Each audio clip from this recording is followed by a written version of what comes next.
from KSAT 12. Good Morning San Antonio starts right now. And we're going to get right to it, ladies and gentlemen. Happy wet Wednesday. It is a wet Wednesday. I will say, I don't know about you guys, it was loud last night on the far west side, Justin. It was. We got some good lightning and thunder. Not a lot of severe weather here in San Antonio, but just a good, light, steady rain. And I think we've got more on the way. So the news is good here. We look at the authority radar right now. The heavy stuff is now shifting away from us. Now, our friends out in Goliad, Yorktown, Cuero, and Howattsville still in line to receive some good rain this morning. These are all in the form of thunderstorms. And in fact, I'll turn the lightning on and you can see where we've got some decent lightning strikes right around the Goliad area, stretching up towards Yorktown and Cuero. As we said, these are pushing east. Non-severe, but you could probably pick up a quick half-inch, maybe up to an inch of rain with this activity. For San Antonio, the rain has come to an end. We still have some wet roads, as RJ will show you, but nothing really coming out of the sky at this point. And I think we'll see a break in the action because of this. We saw, again, the good rain overnight, and I'll show you some rainfall totals, too, coming up here in just a bit. They weren't bad, not great, but not bad. Rain's ending this morning. We're going to keep a 20% chance in there morning through midday just to account for some leftover showers. And then this afternoon, we're going to watch for more storms develop. And we got to get the atmosphere a little recharged again. It's been zapped of its energy thanks to the storms this morning. But once we do, severe weather will be a possibility, and that risk stretches from San Antonio over to the Houston area, where you see that highlighted in orange on a scale of 1 to 5, that's a 2.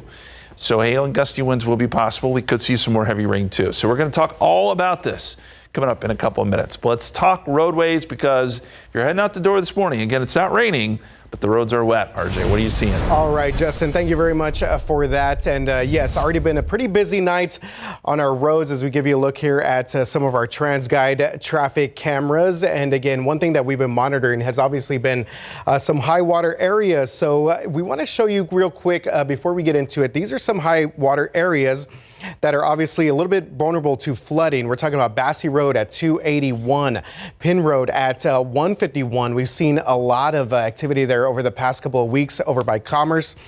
I-35 at Splashtown over by Salado Creek on the northeast side of town, and of course the lower levels of I-35 near downtown. So again, those are a little bit of our trouble spots there in terms of high water issues. And if you do need more information on any sort of flooded roadways, this is actually the bearflood.org site. So again, you can check out what roads are currently closed. And again, just another reminder here, you can face some serious fines if you need to be rescued.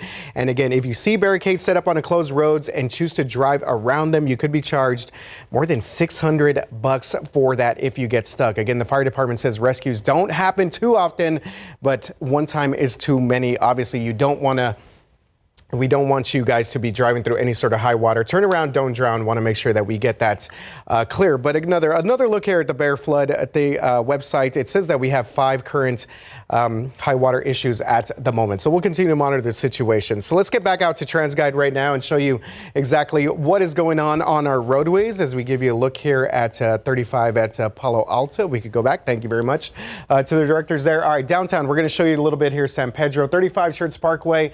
Seeing a little bit of traffic on the near northeast side of town, and 1604 Babcock, that's going to be on the west side of town. But again, no major delays out there for some of those folks as I try and get some of these graphics to kind of cycle through here. So we did have some overnight crashes, one being 90 eastbound at Zarzamora. That looks like that has since been cleared out over the past 15-20 minutes or so. Let's take you now to the southwest side. We had a full closure here of 35 northbound right here at Palo Alto Road. That has since been reopened. And one other spot here where we had an accident. And it looks like we are clearing things out. 1604, this is right there at La Cantera Parkway and I-10. And one more quick look here at the downtown area.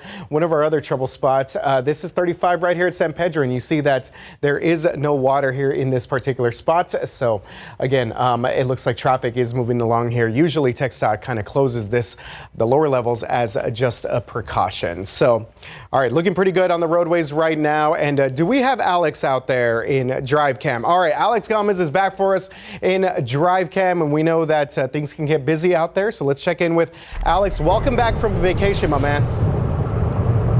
RJ, good morning and happy Wednesday. Yeah, it's good to be back, and I'm coming back to a wild day. We've got wet roads. As you can imagine, that storm was something else last night. So wet roads this morning. I did check out some areas already that are flood prone, such as the lower level of 35 in San Pedro. I also checked the southwest side near Casson Drive and Somerset Road.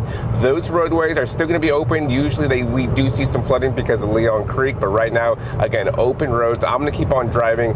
I know we could have some delays out here, so I'll let you know if we do, but right now we're still looking good, RJ. Okay, thank you very much for that update. And again, welcome back, Alex, and we'll give you more updates as we get them. Ernie, Jeff, back to you guys. All right, we're going to look at these power outages right now. If you're looking at your screen right there, you'll see that there are 43 total outages that are active. A couple of customers affected, and by a couple, I do mean just over 3,000 affected customers at this time.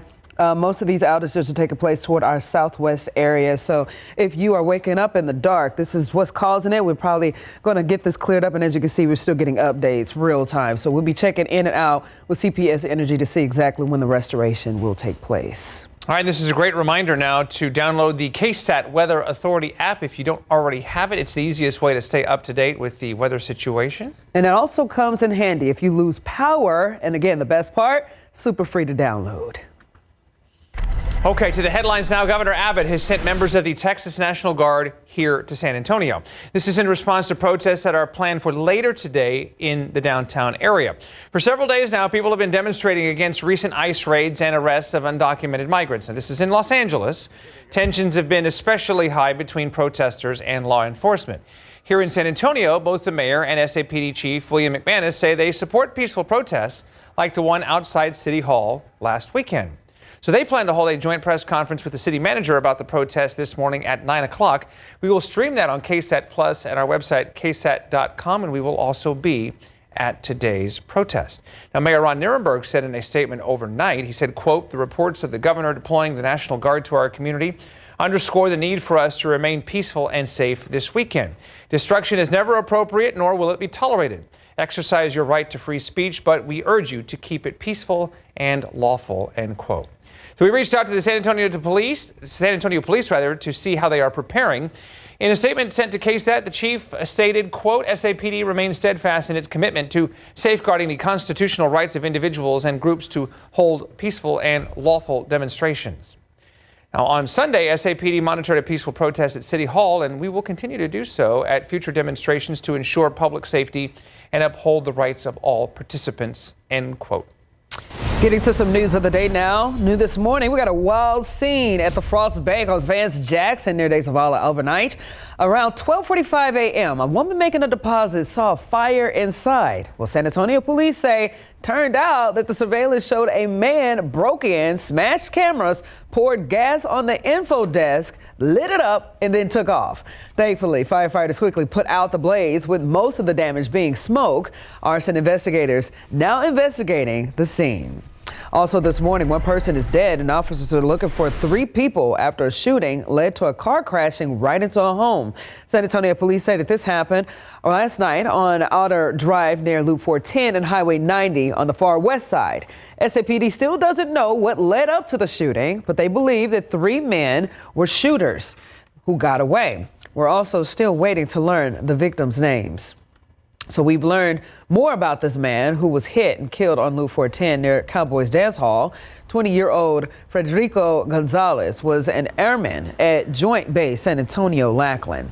The accident happened around 2 a.m. Saturday. San Antonio police say that Gonzalez walked out of the dance hall, then ran through the parking lot and then across the main lanes of Northeast Loop 410. That's when a truck hit him. Gonzalez died at the scene. Investigators say that the driver who hit him was intoxicated.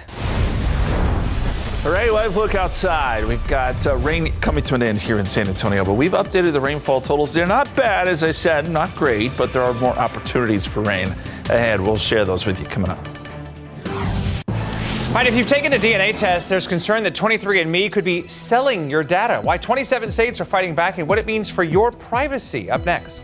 They lift up our community, but now they need help. Up next, we uncover why funding cuts are threatening nonprofits right here in San Antonio and the bold move one local group just made. And keeping an eye on storms in our area, Justin will be right back up with the very latest on the rain outside on GMSA. When we got a whole lot of clouds. Is energy still being created out here? It is. So the solar panels actually will still work when it's cloudy. So as we hit the heat of summer, our Myra Arthur went out to a CPS Energy solar farm to ask a few questions. So how is the power generated here used? How many solar facilities does CPS Energy have? So how is energy created by these panels stored and used later? That's a good question. And so you can check out this KSAT Explains right now on KSAT.com. She kind of covers all kinds of topics, and you can watch those stories anytime on demand. They're very thorough and in-depth, so you go, Myra. All right, they exist to keep our community afloat, but many nonprofits themselves are sinking right now. Cuts in federal funding starting back in January have really dried up some programs for organizations nationwide and here locally. So it's forcing some critical nonprofits to make tough decisions so they can remain open. Courtney Friedman said to understand the big picture here and also narrowed in on a local nonprofit that made a big move. The reality for nonprofits who depend on government funding is pretty straightforward at this point. The support for a lot of nonprofits federally trickled down to state and local, city government. It's affecting city government over the next few years. Scott McAninch is the CEO of the Nonprofit Council in San Antonio, representing 250 local organizations. It sounds like there's just a lot more honesty about the gravity of the situation when funding is pulled. There is. Now, here's some honesty. The council's nonprofit members have recently requested trainings on very specific topics. The first, how to reduce your staff during financial difficulties. The next, how to merge with another nonprofit or even be acquired by a larger one, something a very well-known local nonprofit just did. Fall of last year, we lost about $400,000 in funding. We also lost 2 critical contracts. Lisa Jensen was the CEO of Alpha Home, a women's addiction recovery center that's been around for 60 years. A couple years ago, it became clear they could not afford to stay open much longer. So they partnered with a larger recovery nonprofit called Senecor. With Senecor to ensure that those services would not only be maintained, but we would grow and enhance them by doubling the size of the facility so we can double the number of people we serve. Senecor CEO Bill Bailey says adding programs means Alpha Home staff gets to stay put. Staff like Sarah Clausen, who originally was an Alpha Home client. I believe this is the best way forward for Alpha Home, yes, in order to continue to help people. That's what our primary purpose is. McAninch echoes that. It's not an ego thing. We have to put that aside. And as nonprofits begin to plan ahead, they have a plea to the community. Support from our community, it's always been strong, but we hope it continues and people can give a little bit more this year. Courtney Friedman, KSAT 12 News. All right, good stuff there from Courtney. Well, okay, downtown traffic. Oh my God, it can be, like many places across the city, a major headache at times. And obviously, we are now getting a chance to hear from some of you out there about the issues navigating our downtown highways. KSAT hosted an open house last night to discuss the downtown highway network and safety, construction, and congestion. Well, they were at the top of the list of concerns for many of our drivers. Here's what some of them had to say about some of the current issues that we are seeing downtown and what they want changed. Well, there are definitely some sections as highlighted on the maps where highway merge lanes or merge distances are really narrow or short, and that's pretty dangerous. Safer routes, maybe more infrastructure for some of the buses and like cyclists throughout, like crossing the highways and stuff to make it more safe for them. Lots of exits in like short areas, so that's kind of dangerous. And then just traffic calming measures, especially for events and peak traffic hours.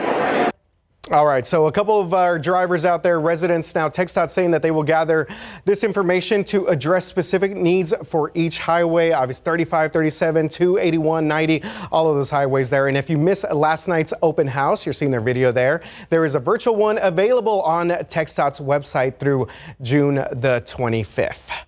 And yeah, a lot going on, especially in the downtown area. Now, KSAT did say that as of now, they are not currently associated with anything when it comes to Project Marvel, but we've been hearing a lot about a land bridge going over 37. So yeah, there's a lot that's going to be coming to the downtown area and also Hemisphere. All right, current traffic conditions right now. 10 at Crossroads. Traffic looking pretty good out there for our drivers on the near northwest side of town. 37 south at 1604. That's going to be on the southeast side of town. Good morning to all of our folks there. And we have cleared out a crash here at 35 at Palo Alto Road. No major delays right now. We did have at least 3 major crashes overnight, and then we're just kind of keeping an eye on the situation right here. This is the lower level of 35 right there at San Pedro. No closures due to high water in that one particular spot. 98 Zarzamora traffic looking much better after a crash there overnight had blocked at least a couple of lanes as we saw some heavy rain move through the area. And again, another shot here at 35 over here at Palo Alto College. No other delays right here for our drivers on the southwest side. Let's go to Alex Gomez. He is back with us in Drive Cam on this rainy Wednesday morning. What's up, Alex? How we looking? Yeah, quite the storm, RJ. Check this out. I'm on the north side right now, 410 westbound. This is right in front of the airport, and I've started to get some raindrops again right here on the windshield. So just know that there's some cases where you could possibly have to use your wipers. It wasn't heavy or anything. Just know that you might just use your wipers again. But so far, the roads are still going to be wet. A lot of the crashes that we had because of the heavy rain was actually pretty much wrapped up and cleared out last hour. So right now, we're looking to be okay. I'm going to keep on driving around the city just to see if the roads are still going to be clear from any flooding. RJ. Okay, thank you very much for that update, Alex Gomez in Drive Cam. All right, my man Justin, been here since what time, man? 1 o'clock, 1:30 this morning? 1:45-ish. Okay. You know, we were watching the storm. Shelby was here. Adam was here. That's what we do. It's part of the gig. But I will tell you, I think this really underscores kind of our threshold here. I was curious to see what was going to happen with the lower level of I-35 to see if it would flood. If you remember our last event, we had, you know, over an inch in a short amount of time and it flooded. In this case, we had about a half an inch and it was over sort of a greater span, and we did not have any flooding issues. So it just kind of shows you, you know, the threshold there. It's usually about an inch or more, and then we start having these problems. But this morning, about half an inch here in town, about 0.47 at Stinson. And I know these numbers aren't huge, but at least we did get some rain. The storms kind of died down as they worked into San Antonio. And you can see the bigger numbers out west. Utopia, up over 4 inches of rain. Hondo 1.89, Medina Lake 1.64. Still probably not enough to fill that lake up, but good to see more rain there. A little closer around San Antonio, Forestville, not much. Seguin, not much. New Braunfels, not much, I'm sorry to say. Bernie did get up over an inch. Helotes was close to it, and Lytle was near an inch. Now look, we are going to get some more rain chances here, so if you were disappointed with your rain gauge total, know that there are some more opportunities. And as far as the recharge zone with the aquifer, there wasn't much on the northeast side of things, but on the western edge of the recharge zone, we certainly did get some good rain. So we'll see what that does with the aquifer. It'll probably take a couple of days for it to really respond. The authority radar right now shows that all the heavy rain now is moving into our east and southeastern counties. So Victoria, Goliad, Cuero, Yorktown, this is where all the rain is now. Nothing severe. We're really not even seeing that much in the way of lightning strikes. There are a few here and there within these heavier storms, but this is mostly just good rain. Howitzville also seeing some rain at this hour with showers and storms falling there. Shiner, Gonzales rain is coming to an end, and you heard Alex mention he got a few raindrops here around the airport. Let's look and see if we're getting any showers, and we are. A few very light showers here right around the airport, and then a couple here near downtown. But these are very small, quick-moving showers, and I think we can see a few more of these before it's all said and done this morning. Futurecast, this is going to be important today. So these storms continue to march east and then move out of here. By midday, if the atmosphere can start to get recharged, which it looks like it might, we'll see storms redevelop. This is around 4 o'clock, and it shows some pretty hefty storms starting to take shape. It's going to be a question of where we have some outflow boundaries, where they're sitting, if we can get some of these storms going. But we certainly have the energy in place for this to happen. And I think even as we go into tonight, we could continue to see some showers and storms. going even into tomorrow morning. So it could be another wet commute. The flash flood risk today is highest up around Austin and Waco, but look, we're still very much within that zone where we could see some heavy rain. So that's why I was saying don't get too down if your rainfall totals weren't great. We're going to keep rain chances at 40% today. Likely highs will hold in the upper 80s, and then rain chances kind of taper off a little bit by the end of the work week. It did raise rain chances some Saturdays. We get into a flow where we could see some overnight storms, but lower odds by Father's Day, and temperatures start to climb. Okay, our Just Ask Justin question this morning actually has to do with tornadoes. We didn't see any tornadoes yesterday, but we are in that season. So what scale is used to rate the severity of tornadoes spawned by thunderstorms? Is it the Saffir-Simpson scale, the Fujita or enhanced Fujita scale, the Richter scale, or the Beaufort scale? You can vote ksat.com/poll or go to or scan the QR code and you can weigh in.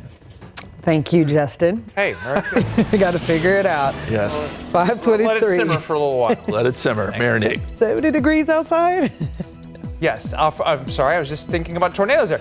Forget your keys. Elon Musk just announced Tesla robo-taxis are hitting Austin roads next month. So could San Antonio be next? That's up next. In today's Tech Bites, 23andMe is being sued by 27 states. They're trying to block the sale of personal DNA data without customer consent. The company has filed for bankruptcy. A biotech firm wants to buy it, but the lawsuit argues such deeply personal information should not be sold like ordinary property. Mark Zuckerberg is reportedly heading up a new Meta team pursuing superintelligence. Reports say the goal is to create an artificial intelligence system more powerful than human capabilities. Reports say Zuckerberg took on the task amid frustration with Meta's AI efforts. And finally, a Tesla robotaxi has been seen on the road in Austin, Texas. Elon Musk says the tentative date for Tesla's driverless taxi service to start in the city is on the 22nd, but Musk calls Tesla, quote, super paranoid about safety, so he says that date could shift. And since it's basically just a computer, if a robotaxi crashes, you can still blame the driver. Those are your Tech Bites. Okay, 5:27 right now, 70 degrees outside. Don't let the haters follow. Haters. Because we don't want that in our community. It's gonna be no bullies. No.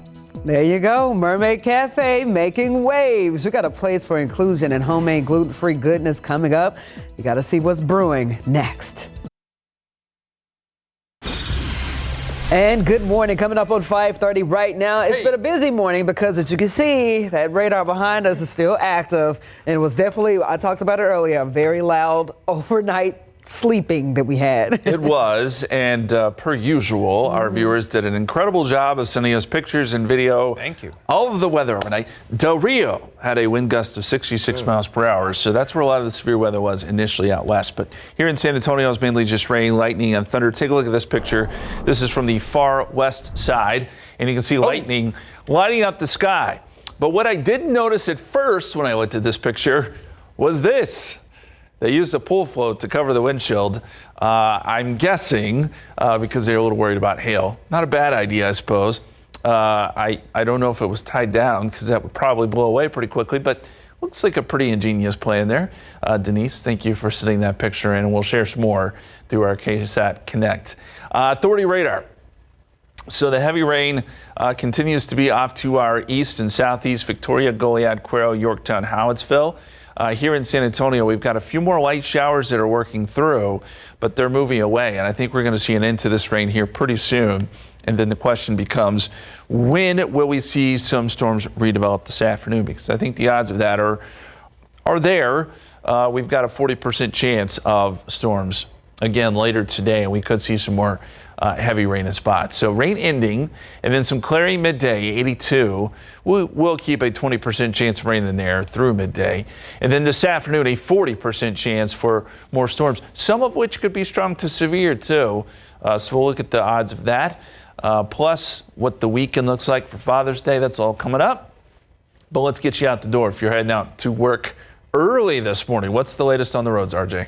All right. Thank you very much for that, Justin. I know you've been Very busy out there tracking the weather as we give you a look here at some of our TransGuide traffic cameras. 10 at Callahan East. Traffic is looking not too bad out there at 410 Starcrest. We had a pretty big wreck there yesterday afternoon, but obviously nothing there in terms of our real-time traffic. All right, but we are following the very latest when it comes to some high water areas and a little bit of our trouble spots. So let's go ahead and tell you about some of these areas that are a little bit vulnerable to flooding. Bassey Road at 281. I don't know if we have that map, and we could pull that up here real quick. And then we also have Penn Road at 151 on the west side of town. Thank you very much for pulling this map up. And then the lower levels of 35, a little bit of issues there we've seen over the past month or so with some of our other rain events. And 281, I always say 281 is very tricky when it comes to navigating through some inclement weather because it's such a windy highway and it's a little bit dark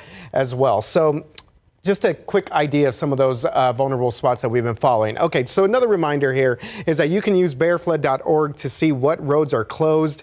And if you want to try and get around these roads, just remember you could face some serious fines if you need to be rescued. If you see barricades set up and choose to drive around, you could be charged up to $645, y'all. $645 if you get stuck.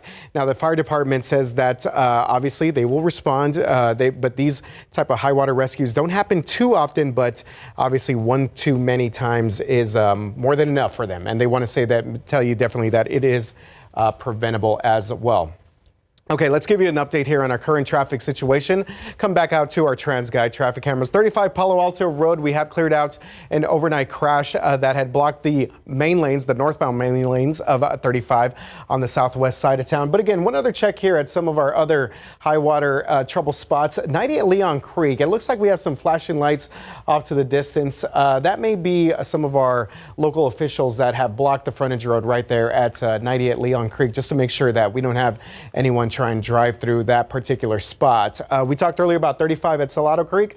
This is basically a current real life shot right now at what we're looking at here in the northeast side of town. Traffic is looking pretty good out there, but again, another one of those areas that in the middle of the night you don't see kind of just how deep that water is, and it could definitely be tricky out there. 35 San Pedro Avenue, traffic is looking pretty good on the lower levels there. That is a spot that tends to flood obviously as well. So let's go to Alex Gomez now in Drive Cam for us on this Wednesday morning and see exactly what he's up to. Alex, how are we looking? Yeah, good morning, RJ, and check this out. I'm on Penn Road right here. This is right by 151, and we see a number of high water rescues in this area, but as you can see, I just drove through this area. This road still looking good. Even around the corner by Commerce and Military Drive, that road still open. A lot of high water rescues in that area as well. Earlier this morning, I was checking out lower I-35 near San Pedro. So a lot of these roadways still looking good this morning. I think we just got some good healthy rain, so nothing flooding. And so I'm gonna get back on the highways and see what the rest of the city is looking like, RJ. I think drive times are still looking good. Okay, good stuff out there, Alex. Yes, the west side tends to get flooding during some of these rain events. Traffic looking pretty good out there. Guys, back to you. All right, thanks so much, guys. And of course, if you're looking at your screen, I told you we're going to be keeping you up to date with all of these power outages that are coming in real time at the latest update. Again, still 43 active outages taking place. Around 3,000 total customers affected. And again, most of that is happening in our southwest area near Lytle and Somerset. So again, if you guys are in those particular areas, please understand that they're probably working on restoring these powers back into your home. So we'll be checking in throughout the rest of this morning, and hopefully by the end of the show, we'll have a big old goose egg by the active outages. All right, well, this is a friendly reminder now to download the KSAT Weather Authority app. If you don't already have it, definitely want to have that on your device. It's the easiest way to stay up to date with the ever-changing weather. And speaking of power outages, this comes in handy if you do lose that power. Again, go ahead and download that app. It is also free. All right, on to this now, an emotional conversation this morning with a little girl who lost her stepmom. 1 week ago, 28-year-old Karina Ramirez died after a wrong-way suspected drunk driver crashed into her car. Her two stepdaughters were in that car, and one of them was 9-year-old Skyla Wolford. Skyla's sister, Aaliyah, was also in the car. She broke her leg, and Skyla broke her jaw. They're both now out of the hospital recovering. somebody that was drunk literally almost took my baby's life, and took her stepmom, took a big piece of her heart out. So the driver, 45-year-old Colin McGuane, has been charged with intoxication, manslaughter, assault. San Antonio police say he was driving the wrong way when the crash happened. STAR test results are in for local high schools, and scores are up in math and science, but down in English and history. Take a look at this right here. The increases in Algebra 1. 47% of students made grade level compared to 45% that was last year. Over in biology, 5% increase of students who scored at grade level in subject. Now to the decreases. We got 51% of students met grade level in English 1 and 2. And then in U.S. history, 68% of the students scored at grade level. That's down just 1 percentage point. So the results for the STAR testing in grades 3 through 8 will be available June 17th. All right, outside with live cam. We've seen rain come to an end here in San Antonio other than a few showers. I got the calculator back out again this morning because I want to see where we compare to the last couple of years when it comes to rainfall, where we are at the moment. I'm going to show you those numbers coming up. Alrighty, so thank you. Pool season is here and it is free. 24 San Antonio pools open this weekend. What you need to know before you pack up the kids and dive in. Patty Santos bringing in a special guest this morning. And we all heard the thunder and the rain coming down overnight. After the break, I'll let you know how it's been impacting the morning commute.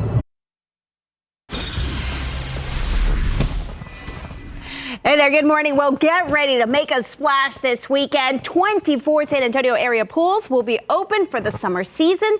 So here are a few things you need to know before you load up the kids in the car and then head to the pools. The pools will be open until mid-August. They are all free to the public. But there's a few rules we must all follow. First of all, only Coast Guard approved life jackets can be used. Swim goggles are okay, but leave the snorkels and mermaid outfits at home. Water and fruit are the only foods allowed in a small cooler. Leave the floaties at home, and get this, kids under 10 years old must be with an adult. There's a 1 adult for 2 kids ratio, so if you're taking 3 kids under the age of 9, you're not going to be allowed to swim. We have 2 children per adult ratio, allows that adult to really be able to keep their attention on the child and make sure that they're staying safe and performing and behaving in the best possible way. That allows for more children to have fun, more adults to stay present and involved with their kids. Okay, so we want to make sure that you are not caught off guard when you show up to the pool gate this summer. We have a list of all the pool addresses, hours, and the days they are closed for cleaning on KSAT.com. Just search for things to do. All right, love that, Patty. Did you name the little rubber duck already? Quack, quack, okay. How about Puddles? Puddles?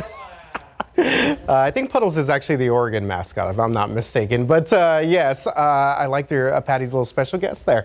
All right, let's take a look here at our cameras. 281 at Borgfield Drive on the north side of town. Traffic is looking pretty good there. 35 at Alamo.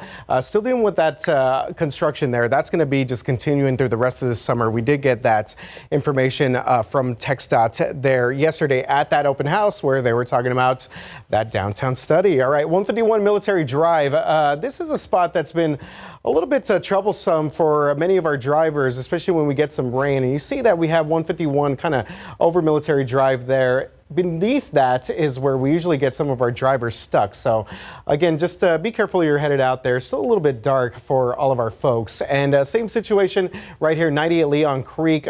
We still have the frontage road right there blocked for all of our drivers that are on 90 eastbound right there at Leon Creek. And we know that the water kind of runs off towards those frontage roads, and things can get a little bit busy out there if you're not paying attention. Salado Creek traffic is looking pretty good out here for our drivers on the near northeast side of town. So I just checked the Bayer Flood website, and they're reporting 5 active high water closures at this moment. 1 in Alamo Heights, 1 at Old O'Connor, which was an area where we did see a high water rescue a few weeks back, and 1 at Southwells. So we'll continue to monitor the situation there. Let's check in with the one and only Alex Gomez on this Wednesday morning. Alex is back from a vacation. What's going on, man?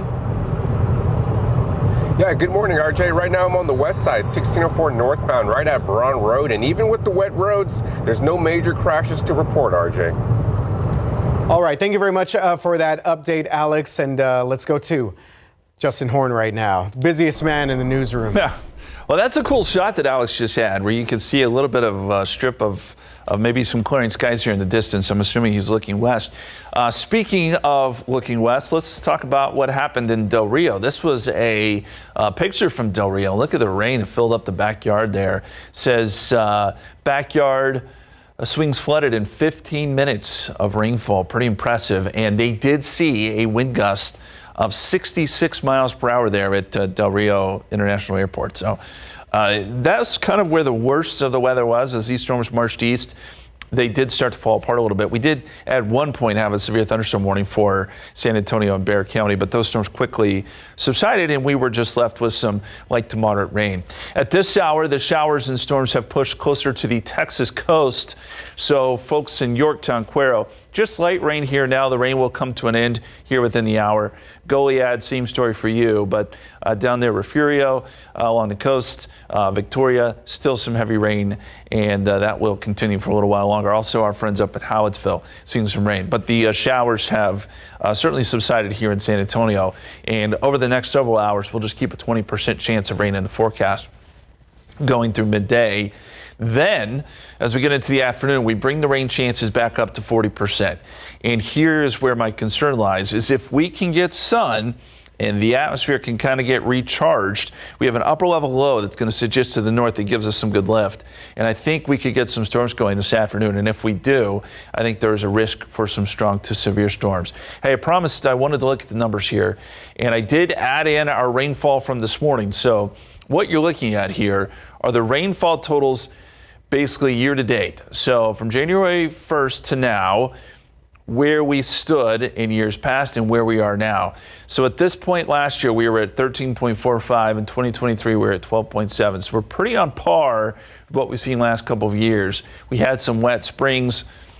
The summers weren't so great to us. But if you remember 2022, that's the year that really set us back. We were only at 4 inches by this point in 2022. So hopefully we can add to this a little bit more, pull us above that average. And as we look at the futurecast, this is 8 a.m. this morning. The storms will have pushed well east of us, but by midday we may start to see some redevelopment out west, and these storms could work their way into San Antonio by, say, 4, 5, 6 o'clock. This is where we could see some of those stronger and perhaps severe storms. Hail, gusty winds, per usual, our main threats here. And I think that the lift stays with us even going into tonight, so we could still see another round of storms tonight. And it's going to be a matter of where we have outflow boundaries. So don't pay too close attention to exactly where this is developing storms, because honestly, it can be just about anywhere. But it is something we will certainly monitor and keep you apprised of as these storms, again, may flare up.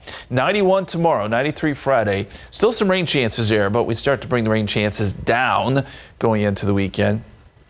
That low passes us by, but we'll still be on the backside of it. We'll get some northwesterly flow, which can always bring us some storms coming out of West Texas. But after Sunday, rain chances depart and it warms up. Our Just Ask Justin question this morning does have to do with severe weather. Now, we did not see any tornadoes with the activity yesterday, and hopefully we don't. But my question to you is, what scale is used to rank the severity of tornadoes? Is it the Saffir-Simpson scale, the Fujita or enhanced Fujita scale, the Richter scale, or the Beaufort scale? We've got votes for all of them, but right now Fujita scale leading the way. Go to KSAT.com/poll, vote, scan the QR code. Let's see what your weather knowledge, where it is. Okay. We'll be back. I got faith in you guys. Welcome back, 5:55. We got a dream served daily. The Mermaid Cafe now open, where inclusion is on the menu and everything's 100% homemade and gluten-free. You'll want to see this heartwarming update we got for you. Plus, coming up next right here on GMSA, get ready for $20 dinners with David, where I'm going to be showing you how to make a Cajun-inspired pasta that's super easy and delicious, all for under $20, and feed a family of 4. You will be hungry after watching GMSA this morning. And we'll get a look at the roads with Alex and RJ coming up in the next half hour. Also keeping an eye on the storms in our area. Justin standing by with a look at the rain and if we could see more later on today. Coming up.